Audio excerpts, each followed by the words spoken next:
कराची वालों के लिए बड़ी खबर है कि शहर भर की उधड़ी और टूट फूट के शिकार सड़कों की मुरम्मत का काम शुरू होने वाला है। वज़ीर आला सिंध सैयद मुराद अली शाह की सदारत में कल कराची में इजलास हुआ और इजलास में फैसला किया गया कि कराची में बारिशों के दौरान ख़राब होने वाली सड़कों की मुरम्मत के लिए फौरी इकदाम किए जाएंगे। वज़ीर बल्दियात सईद गनी ने इजलास को बताया कि बारिशों के बायस सड़कें शदीद मुतासर हुई हैं और इजलास में सिंध हुकूमत ने मुरम्मत के लिए 1.5 अरब रुपए जारी करने की मंजूरी भी दे दी है। This is great news by the way, इंशाल्लाह हो भी जाए। और आपको बताइए इस वक्त सड़कों का क्या हाल है, पर्टिकुलरली बारिश के बाद जो हाल हुआ है वो भी सबके सामने है, जिसमें से बहुत सी सड़कें बेहतर भी हुई थी, नई भी बनी थी, लेकिन उसके बावजूद ऐसी बुरी बारिश भी नहीं हुई है कि वो डामर जो है वो उखड़ गया है। क्यों उखड़ गया है, इस पर भी ज़रा इंक्वायरी होनी चाहिए। और दोबारा जो बननी भी चाहिए। सईद गनी साहब हमारे साथ होंगे इन जस्ट अ बिट, उनसे हम ज़रूर पूछेंगे तो इतनी जल्दी ड्यूरेबिलिटी किस किस्म की है, कितनी जल्दी ख़राब होगी और अब जो बनेंगी वो कैसी होंगी, बिकॉज अब तो हमने सीख लिया ना कि कितनी देर तक सड़कें हमारी रहती हैं नहीं। अच्छा जी, वज़ीर बल्दियात सिंध सईद गनी साहब हैं हमारे साथ मौजूद। जी अस्सलाम वालेकुम गनी, कैसे हैं आप? Hope you well. अच्छी खबर तो है गनी साहब, उम्मीद की जा सकती है कि अब जो रकम रिलीज़ होगी इससे सड़कों की मरम्मत का काम हो सकेगा, क्योंकि बहुत बुरा हाल है। लिटरली लोगों की पतरियाँ हिल गई हैं गुर्दों की। ये भी सवाल बनता है कि इनमें से बहुत सी सड़कें वो ख़राब हुई हैं जो अभी बनी थीं, जिन पे रिसेंटली काम हुआ था। उसकी इंक्वायरी का भी कुछ सोचा गया है या वो आपका डोमेन में नहीं है? नहीं, बिल्कुल हमारे डोमेन में ही है। और इस पर ये मैं आपको बता दूं कि काम शुरू हो गया है और कुछ जो कॉन्ट्रैक्टर्स हैं उनको ब्लैक लिस्ट भी किया गया है और हमारे जो कुछ इंजीनियर्स हैं उनके खिलाफ भी कार्रवाई की जा रही है। अच्छा, एक में ज़रा वजाहत बड़ी ज़रूरी है कि जो सड़कें ख़राब हुई हैं उनकी मुख्तलिफ वजूहात हैं। ऐसा नहीं है कि कोई सिर्फ बारिशों का ही सबब था और बारिश पड़ी और सड़क ख़राब हो गई। आपके इल्म में है कि इस दफ़ा जो मानसून है थोड़ा सा ज़रा वो लंबा चला और हमारे यहाँ नॉर्मली होता ये है कि जैसे ही बारिशें शुरू होती हैं, पहली बारिश जब होती है तो आमतौर पर लोग सीवरेज के जो मेन होल्स हैं उनके कवर वो रिमूव करते हैं ताकि बारिश का पानी वहाँ से ड्रेन आउट हो जाए। उससे होता ये है कि वो लाइंस ओवरफ्लो होती हैं और सीवरेज का पानी सड़कों पे आता है और सीवरेज का पानी बारिश के पानी से शायद 100 गुना ज़्यादा खतरनाक होता है सड़कों के लिए और वो उनको ख़राब करने का एक सबब बना है। अच्छा, हम इस वक्त जब ये सड़कें बना भी रहे हैं तो कल जो मीटिंग हुई उसमें ये भी फैसला हुआ है, हालांकि पहले से इस पर काम हमने शुरू कर दिया लेकिन कल बाकायदा उस पर डिसीजन भी हो गया कि जो सड़कें ख़राब हुई हैं उसको हमने ये भी देखना है कि कौन सी सड़क थी, कब बनी थी, किसने बनाई थी, कॉन्ट्रैक्टर कौन था, इंजीनियर्स कौन थे और कौन इसके रिस्पॉन्सिबल थे जिनको ये यकीनी बनाना था कि इसकी क्वालिटी ठीक होनी चाहिए। तो जब हम बनाएंगे तो उसके साथ साथ ये कार्रवाइयाँ भी हम इंशाल्लाह ताला जो जिम्मेदार होगा उसके खिलाफ करते जाएंगे। मैं एक और भी वजाहत कर दूँ कि आपने बताया कि 1.5 बिलियन का रिलीज़ किया है, लेकिन जो सड़कें हैं कराची शहर की, बल्कि हर जगह ही आमतौर पर ये होता है कि मुख्तलिफ इदारों की जिम्मेदारी होती है। तो जो 1.5 अरब जो दिए जा रहे हैं वो केएमसी को दिए जा रहे हैं। जो केएमसी की रोड्स हैं, सोर्सेज ज़्यादा हैं, उनमें से जो सड़कें ख़राब हुई हैं लेकिन उन पर जो अभी तक जो एस्टिमेट किया है केएमसी ने वो 1.9 बिलियन है। 400 मिलियन केएमसी अपने रिसोर्सेज से उस पर खर्च करेगा और 1.5 बिलियन जो है गवर्नमेंट ऑफ सिंध देगी। लेकिन उसके साथ साथ कराची में जो 25 टाउन्स हैं उनकी भी सड़कें हैं और वो भी डैमेज हुई हैं, तो उन पर काम करने के लिए ये फैसला हुआ कि हमने ऑलरेडी उनसे डिटेल्स मंगवाना शुरू कर दी हैं। कई टाउन्स की आ गई हैं, जो रह गई हैं वो भी इंशाल्लाह ताला मंडे तक के हमने उनको टाइम दिया है कि हमें वो सबमिट कर दें, तो उस पर भी अलग पैसे उनके लिए दिए जाएंगे। तो अंदाज़ा है कि तकरीबन मोर देन 2 बिलियन रुपीज़ जो हैं उन पर भी खर्च होंगे और वो भी हम सबके ठीक करेंगे। तो पैसों का इस तरह सीएम साहब ने कहा कि कोई हमारा वो नहीं है कि हमने 1 अरब देना है, 2 देना है, 3 देना है, सड़कें सारी ठीक करनी है, पैसे उस पर जितने दरकार होंगे। अब हम ये नहीं समझेंगे या ये नहीं सुनेंगे कि भाई ये केएमसी के अंडर था तो ये तो ठीक हो गया, लेकिन ये फलाने टाउन के अंडर था तो इसलिए ये ठीक नहीं हो सका, क्योंकि फिर जो दीगर जमातों से जीते हुए नाज़मीन हैं या काउंसलर्स हैं वो ये कहते हैं कि भाई हमें तो फंड्स ही नहीं मिलते, हम अपने इलाके के काम कैसे कराएं। लेकिन अब ऐसा नहीं होगा, अब सारी जो सड़कें वो एक साथ ही ठीक होंगी, राइट? मैं आपको एक और भी चीज़ बता दूं, देखिए अभी रिसेंटली जो बजट गवर्नमेंट ऑफ सिंध ने पास किया सिंध असेंबली ने, उसमें भी हमने पूरे सिंध की जितनी ये लोकल काउंसिल्स थी उनके जो ओजीटी शेयर है, जो फंड उनको मिलता है गवर्नमेंट ऑफ सिंध से, उसमें हमने एक अच्छा खातर खा इजाफा भी किया है। और वो जो अक्सर इशू आता था कि जी तनख्वाहें उनकी ज़्यादा हैं, इनके जो पैसे फंड आता है वो कम होता है, वो हमने ख़त्म कर दिया। अक्रॉस द बोर्ड सबको एक फार्मूला अडॉप्ट किया और फार्मूले के मुताबिक वो पैसे उनको दे दिए, तो वो भी हमने किसी हद तक कुछ उनको हेल्प आउट किया है। जो यूनियन कमेटीज़ हैं अर्बन एरियाज़ की, उनको पहले 5 लाख रुपए महीने मिलते थे, अब उसको हमने बढ़ा के 12 लाख रुपए महीना कर दिया है, ताकि जो छोटे मोटे उनके काम होते हैं वो अपने रिसोर्सेज से भी कर सकें। अच्छा, टाउन्स में जो सड़कें टूटी हैं उसके लिए अभी हमारे पास कुछ ऑप्शंस हैं कि वो काम हम किस तरह करें, उसको डिसेंट्रलाइज कर दें। डिसेंट्रलाइज में हमारे साथ मसला शायद ये आएगा कि वो जो क्वालिटी कंट्रोल है वो हमारे लिए थोड़ा सा मेंटेन करना मुश्किल हो जाएगा। दूसरा एक ऑप्शन ये है कि उसको हम सेंट्रलाइज करें और हम अपनी तरफ से उसको सारी चीज़ों को करें, और ये हम इंश्योर कर रहे हैं कि क्वालिटी जो है वो उनकी वो होनी चाहिए जिसके लिए पैसे दिए जाते हैं, और ऐसा ना हो कि जी जो पेपर्स में लिखी होती है वो कुछ और चीज कहना ग्राउंड पे अच्छा गनी साहब, लेकिन ये करना बहुत मुश्किल है। एक तो क्वालिटी की बात आप कर ही रहे हैं, तो क्या किसी और ऐसे मुल्कों या शहरों से भी कुछ एडवाइस एक्सपीरियंस लिया जा रहा है जहां इसी किस्म की बारिश होती हो लेकिन उन्होंने मेंटेन की हो अपनी सड़कें? नंबर 1। नंबर 2, आपने सीवरेज की भी बात की है और आपने ये बताया कि सीवरेज का पानी जब ओवरफ्लो होता है तो वो ज़्यादा डैमेज करता है सड़कों को देन द मानसून रेन वाला। तो ये तो मल्टी प्रोंग्ड अप्रोच हो गई कि जहाँ सड़कें ठीक होंगी तो कुछ सीवरेज वगैरह का भी काम होगा, रेन वाटर ड्रेनेज, ये भी इसको भी माइंड में रखा गया है।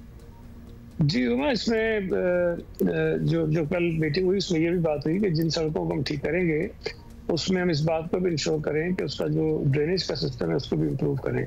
अगर कहीं कोई बहुत बड़ा काम है उसके लिए तो डेफिनेटली हमें कोई स्कीम नहीं बनानी पड़ेगी, लेकिन अगर हम ये रिहेबिलिटेशन के काम के अंदर अंदर उन चीज़ों को ठीक कर सकते हैं तो उसको भी हम ठीक करें।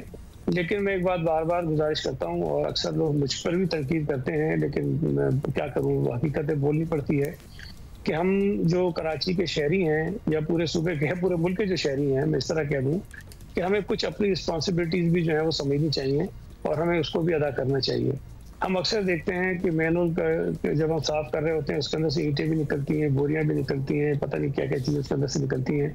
जब ये चीज़ें होंगी तो मैनुअल आपके जो है वो ज़ाहिर के ख़राब होते हैं, आपकी सीरीज लाइन ओवरफ्लो करती हैं, और शायद जानबूझ के कुछ लोग ये हरकतें करते हैं जिसकी वजह से होता ये है कि आपको एक तो फौरी तौर पे तकलीफ होती है कि पानी सीरीज का बाहर आ जाता है, लेकिन लॉन्ग रन आपको ये होता है कि आपका जो पूरा इंफ्रास्ट्रक्चर वहाँ का होता है, सड़कों का, गलियों का, वो सारा वो डैमेज कर देते हैं, और इस पर बहुत ज़्यादा पैसा खर्च होता है। ये पैसे जो भी आ रहे हैं, लेकिन ना मेरी जेब से जा रहे हैं ना मुराद अली शाह की जेब से जा रहे हैं, ये पैसे सरकार के हैं, और सरकार के पैसे आवाम के पैसे होते हैं जो आपके हमारे टैक्सेस से ही लोगों को हमें मिलते हैं, हम उस पर खर्च करते हैं। अब ये एक अजीब सी चीज़ है कि हम अपना पैसा जो हमारे अपनी बेहतरी के लिए लगना चाहिए, बजाय इसके कि हम सड़कें बनाएं, हम ये गटर की लाइनें जो खराब करते हैं उसको ठीक करने पे लगा देते हैं, और कामों पे लगा देते हैं।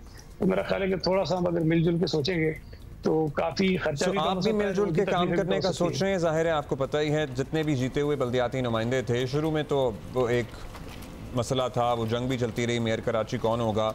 अब ये बताइएगा कि जितने दीगर जमातों से जीते हुए लोग हैं जो बल्दियात के नुमाइंदे हैं, उनसे कितनी अच्छी कोऑर्डिनेशन है, आपस में कितना एक यूनिट की तरह काम करते हैं? क्योंकि ज़ाहिर है फिर वो ये मसला ना अब सुन के भी लोग थक गए हैं कि भाई ये गली तो आती है KMC के अंदर लेकिन ये वाली नहीं आती। अब वो अगला सर पकड़ के बैठा हुआ है कि मैं क्या करूँ भाई। देखें, ये तो मेरा ख्याल है कि आप उनसे ज़्यादा बेहतर वो जवाब आपको देंगे कि मेरी कोऑर्डिनेशन के साथ कैसी है कि नहीं है। एक चीज़ में उनको बार बार जब भी मिलते हैं करने करता हूँ, और शायद मैं उसको अपनी जो अमल है उससे साबित भी करने की कोशिश करता हूँ कि हमारे जहन में ये कतई नहीं है कि हम उनको काम नहीं करने देंगे या हम उनको तंग करेंगे, बिल्कुल भी ऐसी कोई सोच नहीं है। इस वक्त भी अगर कल के इजलास में ये फैसला हुआ कि हमने सड़कें ठीक करवानी है, तो हमने ये नहीं कहा कि उन टाउन्स में करेंगे जहाँ पीपल्स पार्टी के चेयरमैन जीते हैं, उन टाउन्स में नहीं करेंगे जहाँ जमात इस्लामी PTI के जीते हैं। हमने कहा कि कराची के, हैदराबाद के, जहाँ जहाँ जो भी लोग जीत कर आए हैं उन तमाम टाउन्स में काम करेंगे। मैंने अभी आपको बताया कि हमने जो OZT शेयर में इजाफा किया, तो ज़ाहिर हमारे अपने जहाँ जीते हैं हमारे बेपनाह पर दबाव भी था कि उन्हें पैसे ज़्यादा दरकार हैं, लेकिन हमने एक फार्मूला बनाया, उस फार्मूले के तहत सबको जो है OZT शेयर में इजाफा करके दिया, ताकि कोई ये ना कहे कि पीपल्स पार्टी का ये पैसे मिलना भी शुरू हो गए। क्वालिटी एश्योरेंस क्वालिटी एश्योरेंस किस तरह करेंगे? क्योंकि बना तो देंगे, और वो हमने पहले भी नई सड़कें जो है वो बनी हुई देखी हैं, लेकिन सड़कें that stay that with stand ये जो मानसून हो जाती है, कभी ज़्यादा होती है, कभी इतनी कोई ख़ास भी नहीं होती है, और इस साल को तो हम यही कंसिडर करेंगे कि हमने इससे ज़्यादा बुरी देखी हुई है, इट वॉज स्टिल ओके, उसमें भी सड़कों का ये हाल हो गया। तो क्वालिटी एश्योरेंस के लिए कोई और स्टैंडर्ड आप लोगों ने सोचा है, बनाया है, जो चेक रखे इस चीज़ पे?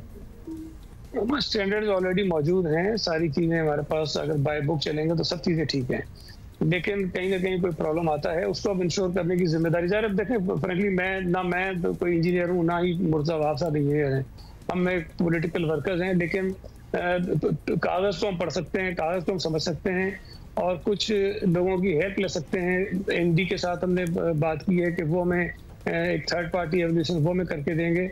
तो इस तरह से मुझे उम्मीद है कि इस मरतबा जो हम पैचवर्क करेंगे या रिहेबिलिटेशन का काम करेंगे, उसमें 100% जो कागज़ के मुताबिक जो क्वालिटी मेंटेन की मेंशन की गई है, जिस तरह का मटेरियल उसमें इस्तेमाल होना चाहिए, उसको हम करेंगे, इंश्योर कि वो हो जाए इस्तेमाल।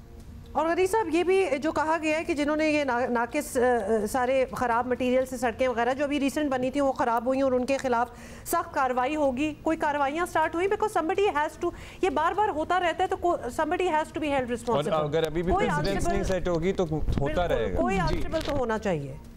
मैंने अभी आपको बताया कि ये शुरू कर दिया हमने काम, और मेयर साहब ने कुछ कॉन्ट्रैक्टर्स को ब्लैकलिस्ट भी किया है और कुछ अपने इंजीनियर्स के खिलाफ भी काम कर रहे हैं, और ये भी होता रहेगा। जैसे ये सारी चीजें हमारे पास सर्वे रिपोर्ट्स आती जाएंगी, और ये एक ज़रा कि बड़ा काम है, बहुत सारी सड़कें, बहुत सारे इदारे बनाते हैं, हमें ये देखना है कि कौन सी सड़क कब बनी थी, किस इदारे ने बनाई थी, और उसका जो पीसी बन था उसके अंदर क्या क्या क्वांटिटीज किस मटेरियल की क्या थी, तो सारी देखनी पड़ेगी, लेकिन हम कर रहे हैं, काम शुरू हो गया वो। अच्छा, और कोई टाइमलाइन सेट की गई है आपकी तरफ से कि भाई ये 6 महीने में मुकम्मल होना चाहिए काम, एटलीस्ट मेन सड़कों का, गलियों का? 6 महीने तो बहुत हैं, इंशाल्लाह ताला 6 महीने से पहले करेंगे। इसमें देखिए, जो प्रोक्योरमेंट होती है ना, उसके लिए कोई कवानीन है, सेपरा के कवानीन है कि आपको अखबार में इश्तिहार देना पड़ता है, फिर उसके कोई प्रोसीजर्स होते हैं, लेकिन हम इसमें जो मिनिमम टाइम है वो हम फॉलो करेंगे, अडॉप्ट करेंगे, और उसमें करा देंगे इंशाल्लाह। अच्छा, इतनी बड़ा शहर है हमारा, और हम इतनी, आपको पता है कि कितने दुनिया में अर्बन सिटीज़ जो होती हैं या मेट्रोपॉलिटन जिनमें कराची आता है, उनके बारे में सर्वेस वगैरह भी होते हैं।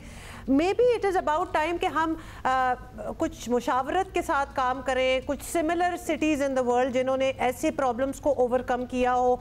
क्या हम किसी के साथ इन टॉक्स हैं, किसी तंजीम के साथ, ऑर्गेनाइजेशन, कोई रेनाउंड लोग जो इंफ्रास्ट्रक्चर पे इस तरह काम करते हों अराउंड द वर्ल्ड? वो हमारे यहाँ भी जो हमारे बड़े प्रोजेक्ट्स हैं, जो बड़ी स्कीमें होती हैं, उसमें हमारे सरकारी इदारों के साथ साथ बहुत जो बड़े टॉप क्लास के कंसल्टेंट्स होते हैं वो ऑन बोर्ड होते हैं, वो सारी चीज़ें देख रहे होते हैं, उनकी अपनी जो एक्सपर्ट्स होते हैं वो उसको देख रहे होते हैं, वो सारा हो रहा होता है। और जाहिर है कि ये जो पेचवर्क है, इसमें तो हम कोई दुनिया से कोई बड़ा नहीं बुलाएंगे किसी को, लेकिन जो बड़े मेगा प्रोजेक्ट्स कराची शहर के अंदर चल रहे हैं उसके अंदर जरूर ये सारी चीज़ें शामिल होती हैं। मैं आपको बताऊं, अगर हमारे जो बसेस के मुख्तलिफ रूट्स पे काम हो रहे हैं, रेड लाइन हो रहा है, येलो लाइन हो रहा है, इसके अंदर बहुत बड़े बड़े कंसल्टेंट्स और लोग इसके अंदर इन्वॉल्व होते हैं, तो हर जगह जो बड़ा काम करते हैं उसके अंदर ये ऑन बोर्ड होती है। कोई डेडलाइन है? ये रेड लाइन का आपने जिक्र किया, आपको पता है यूनिवर्सिटी रोड फिर हमारे लिटरली बाज़ लोगों के तो बचपन से मुतासिर है, फिर भी बीच में बनती भी है, लेकिन अब फिर रेड लाइन बन रही है तो फिर वो उसमें मसला आ जाता है। सो वो कोई डेडलाइन है? मैं नहीं, देखें, बीच में कुछ इश्यूज आए थे, ये काम बिल्कुल स्लो हो गया था और शायद तकरीबन रुकने के बराबर था इसकी जो रफ्तार थी, लेकिन अभी पिछले कुछ महीनों से बहुत तेजी से ये काम हो रहा है। और मुझे एग्जैक्टली मैं आपको टाइम और वो महीना और तारीख तो नहीं बता सकता, लेकिन इस वक्त हो बहुत तेजी से काम रहा है, क्योंकि ट्रांसपोर्ट डिपार्टमेंट देगा, लेकिन ये जल्दी हो जाएगा। उम्मीद है कि जितना मिनिमम टाइम इसको रिक्वायर्ड है उसी अरसे के अंदर कर लेंगे। अगर आपको कभी मौका मिले, अगर आप ये जो हमारा कोरंगी कॉजवे पे सड़क बन रही है उसको जाके देखें तो 24 घंटे उसमें काम हो रहा है। मलीर एक्सप्रेस वे जो है, नहीं, मलीर एक्सप्रेस वे तो अलग है, उसके साथ कोरंगी कॉजवे है, उसके साथ ही है, वो हम जनवरी में इंशाल्लाह ताला कंप्लीट कर देंगे और उस पर दिन रात काम हो रहा है, 24 आवर्स काम हो रहा है उस पर। सिमिलरली मलीर एक्सप्रेस में बहुत तेजी से काम हो रहा है और वो भी नेक्स्ट ईयर तक 100% कंप्लीट कर देंगे, लेकिन उसके जो बीच में फेजेस है डिफरेंट, वो एक साल के अंदर अंदर हम उसको फेज वाइज स्टार्ट करते रहेंगे। ठीक, चलिए फॉलो अप रखेंगे फिर। गनी साहब, thank you for your time. बहुत शुक्रिया गनी साहब फॉर बीइंग विद अस। अच्छा जी, आप कराची वाले फिर उम्मीद लगा के बैठ जाएं, क्योंकि लग रहा है कि कुछ ना कुछ तो होगा, और जो एटलीस्ट हमें वादा किया गया गनी साहब से, अभी हमारी बात हुई है, तो वो ऑल अक्रॉस ही होगा। और होपफुली फिर ये कोई बात नहीं होगी कि ये हमारी ज्यूरिस्डिक्शन में नहीं है या फिर ये उनका काम है या वो करें। तो can we hope? I think we should hope